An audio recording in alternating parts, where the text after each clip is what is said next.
Um, a book, Book. because I didn't write it out of imagination.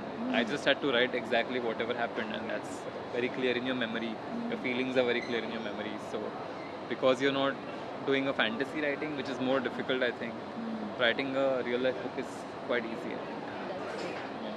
And you were supposed to be an automobile engineer, Yeah. and you turned into an entrepreneur who started up. It started with a lot of compassion, whether it's the compassion for the animals or whether it's the compassion for the elderly. Uh, do, do you miss the old life? I do not. No. It was an Building important some new phase. fun cars probably for us. No, it was an important phase of life, and I think it was necessary in me becoming the person I am today, of course. But it was not something I would end up doing.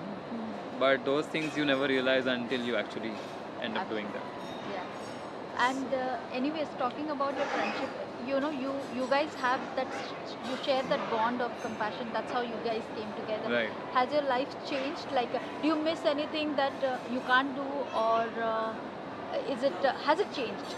I mean, we can see it change for good, but Right. anything that It's extra not. attention or something like that? Yeah, I mean, there is attention. I try to channelize that attention for impacting communities, for talking about the right things, for coming up with entrepreneurial startups or ideas that impact people positively. So, whatever attention I am getting, instead of just leaving it idle, I'm trying to use it to generate things that would help our society. And I'm trying to voice my thoughts on different, things that could help the youth. So yes, attention is there. I'm not very fond of it, but now that it's there, I'm trying to channelize it at least for those who can utilize that attention instead of me keeping it to myself. How are you, minus Mr. Tata in your life? Like, probably he's a very important figure, but how are you, like, as a Shantanu? Like, just do you chill with your buddies, and how do you keep yourself very real, your life very real? Um, Do you still have friends who you go like, okay, let's go for Absolutely, absolutely. chat, Yeah. or something like that? Like, Of course, I mean, people imagine because one is in proximity to the person so much that you would change as a person or something, but everybody is in the end a human being, and everybody has a support systems and friends, and that doesn't go away. I have a good support system, good friends, so of course I spend time with them, and we have our rituals that we follow, it coffee or something else or a drive.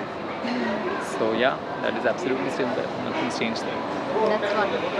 And talking about this one, what is your biggest learning in a journey so far? Like, I mean, you have miles to go, way to go, but you're basically with somebody who is an encyclopedia of life. I'm not talking about knowledge or something like that. It's a life. What was the life learning that you got from it? I think it's not finite or it's not ended, the life learning. I think you keep learning more every day through observation. It's not that he sits you down and says, Shantanu, I want you to remember this lesson. Nobody teaches that way. He doesn't, definitely. You have to sort of observe him and learn things yourself. So, just being open to hearing what people have to say, irrespective of whether they're important or not, these kind of things, or being kind to people, irrespective of whether they can help you or not. These are the kind of things that you get to learn in his proximity. But honestly, there is no new lesson or no hidden lesson that only I know and people don't know because they don't know him. All his lessons are public. If people just go and read about him and the kind of work he's done or watch his interviews, everybody has a chance to know what it is that he stands for and what it is that his lessons are.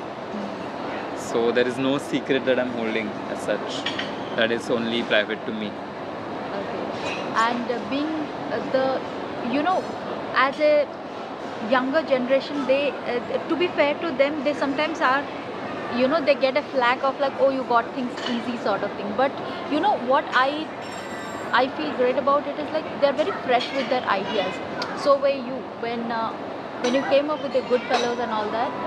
It was more of the idea that you thought you'll get a friend for the elders.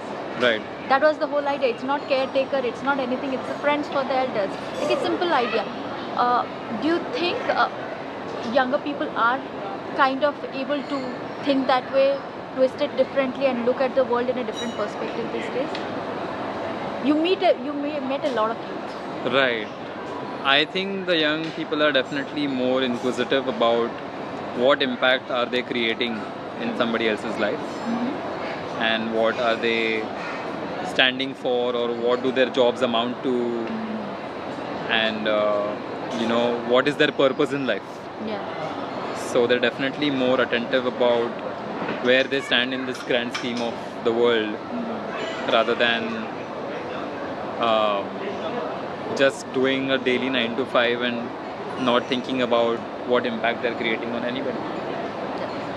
So yes, I do think they're thinking about things, and they're thinking about the world around them and how they can impact it positively. Not everyone tries to fix it at the same time, at the same age. Some do it early on, some do it very late. But yes, that thought process is definitely. I'll wrap up this interview with one last question. Is it your first visit to Bangalore, or have you visited Bangalore? I have visited, but it's always been a day trip where I come in the morning and leave at night. Oh my God! Why do you stay in Bangalore? Is a lovely place. Just spend some time with. It's just commitments and work. It's work. I get it. Thank you so much for chatting, Shantanu, and congratulations on the award. That's lovely, and it's a very nice cause, and it is a fresh breath of fresh air that when we speak about startups, what you do basically. You want to know what I do in startups? No. I'm just telling that what you do. It's like a. Right. I totally understand. It's been a day for you. Yeah. And something before I let you go,